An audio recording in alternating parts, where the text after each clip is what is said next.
नमस्कार दोस्तों, आज हम बात करेंगे स्ट्रॉबेरी की खेती के बारे में। यह कैसे की जाती है, इसके क्या उपयोग हो सकते हैं, इसकी खेती से कितना फ़ायदा उठा सकते हैं और ये किस तरह की मिट्टी और जलवायु में की जा सकती है।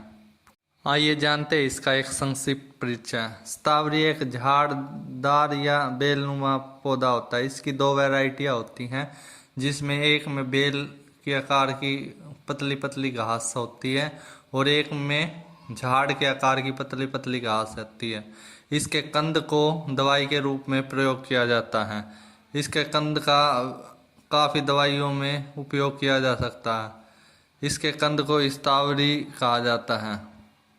यह दो प्रकार की हो सकती है, देसी स्ट्रॉबेरी और नेपाली स्ट्रॉबेरी। देसी स्ट्रॉबेरी की बजाय नेपाली स्ट्रॉबेरी में आयुर्वेदिक गुण ज़्यादा होती है, इसलिए नेपाली स्ट्रॉबेरी की ही खेती की जाती है।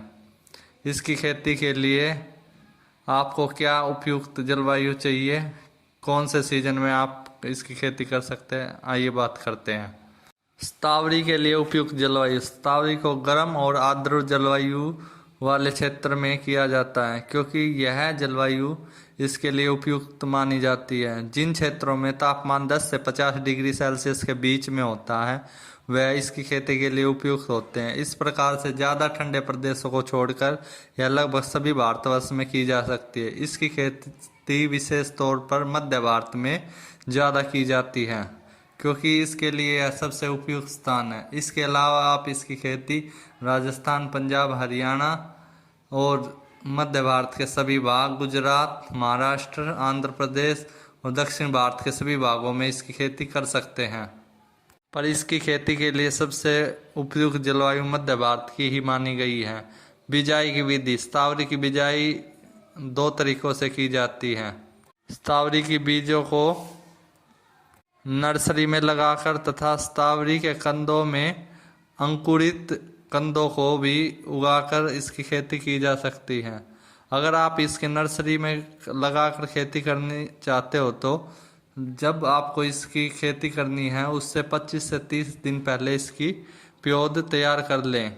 इसकी पौध तैयार करने के लिए आप ऊंचे बेड को बनाएं और उस पर 1 इंच की दूरी पे और लाइन से लाइन 2 इंच की दूरी पे बीज हाथों से चोबे और इसमें आप जैसे और पौध तैयार करने के लिए बिजाई करते हैं उसी प्रकार से आप इसकी बिजाई कर सकते हैं।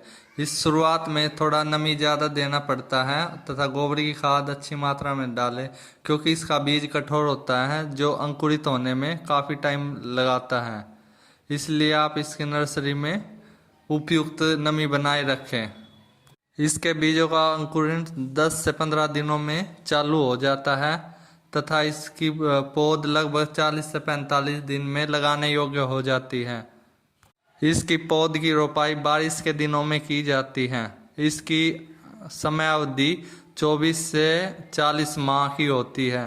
24 से 40 माह में इसके कंद पूरी तरह तैयार हो जाते हैं। इसलिए यह आवश्यक है कि प्रारंभ में खेत की अच्छे से तैयारी की जाए। इसके लिए माह मई जून में खेत की अच्छी गहरी जुताई कर दे। उसमें 2 टन केचुए की खाद अथवा 4 टन कंपोस्ट खाद के साथ साथ 120 किलोग्राम जैविक खाद प्रति एकड़ दी जा सकती है। यूँ तो स्ट्रॉबेरी को सीधे प्लेन में जुताई करने के बाद भी लगाया जा सकता है, पर मेड़ बनाकर लगाना ज़्यादा उपयुक्त माना जाता है। इसके लिए 60-60 सेंटीमीटर की दूरी पर 9 इंची ऊंची मेड़ बना के इसकी खेती की जा सकती है। जब नर्सरी में पौधा 40 से 45 दिन का हो जाए अथवा 4 से 5 इंच की ऊंचाई प्राप्त कर ले तो इसे मेड़ियों पर 60 सेंटीमीटर की दूरी पर 4-5 इंच गहरे गड्ढे में इसकी रोपाई की जा सकती है। अर्थात पूरे खेत में खाद डालने की बजाय केवल गड्ढों में खाद डाली जाए तो बेहतर है। पहले वर्ष के उपरांत आगामी वर्षों में प्रतिवर्ष माह जून जुलाई में 750 ग्राम केचुआ खाद प्रति गड्ढे डालें अथवा 1.5 टन कंपोस्ट खाद 60 किलोग्राम पोम जैविक खाद के साथ प्रति एकड़ डालें। स्ट्रॉबेरी के पौधे को ज़्यादा सिंचाई की आवश्यकता नहीं हो सकती, इसलिए आप महीने में एक बार सिंचाई कर दे अथवा गर्मी का सीजन हो तो 2 बार भी इसकी सिंचाई कर सकते हैं। इससे ज़्यादा सिंचाई की आवश्यकता नहीं होती। अक्सर 24 से 40 महीने के बाद इसकी जड़ खुदाई योग्य हो जाती है। जड़ों की खुदाई तथा उपज की प्राप्ति 24 से 40 माह की फसल हो जाने पर स्थावर की जड़ों को खुदाई कर लेते हैं। खुदाई का उपयुक्त समय अप्रैल मई माह होता है, जब पौधों पर लगे हुए बीज पक जाते हैं। ऐसी स्थिति में कुदाली की सहायता से सावधानी पूर्वक जड़ों को खोद लिया जाता है। खुदाई के पहले यदि खेत में हल्की सिंचाई की जाती है तो मिट्टी को थोड़ा नरम बना लिया जाए तो जड़ को उखाड़ना आसान हो जाता है। जड़ों को उखाड़ने के उपरांत इनके ऊपर का छिलका उतार लिया जाता है। ऐसा चीरा लगाकर भी किया जा सकता है। स्थावरों की जड़ों के ऊपर पाए जाने वाला छिलका ट्यूबर से अलग करना आवश्यक होता, क्योंकि छिलका उतारने के लिए स्थावर की कंदों में पानी में हल्का सा उबालना पड़ता है तथा तुरंत उपरांत ठंडे पानी में थोड़ी देर रखने के बाद इसकी छिलाई की जाती है। छिलाई के उपरांत इसे छाया में सुखा लिया जाता है तथा पूर्णतः सूख जाने के बाद वायुरुद्ध बोरियों में पैक करके इसकी बिक्री की जाती है। कंदों को उबालने, छिलाई पश्चात सुखाने पर हल्का पीला रंग हो जाता है। इसका कितना उत्पादन आप प्राप्त कर सकते हैं? प्राय 24 माह की स्थावर की फसल के लिए प्रति एकड़ 25,000 किलोग्राम गीली ट्यूबर्स प्राप्त की जाती है, जो साफ करने छीलने के उपरांत 2,500 किलोग्राम शेष रह जाती है।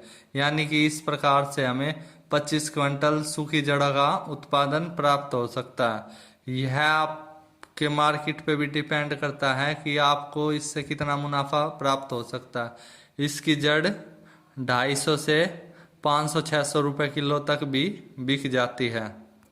अगर आपने खुदाई के उपरांत इसका छिलका नहीं उतारा तो आपकी स्थावर का रेट अच्छा नहीं मिलेगा। इसलिए यह आवश्यक है कि आप इसे उबालकर इसका छिलका अवश्य उतार लें ताकि इसका रेट आपको अच्छे से मिल जाए।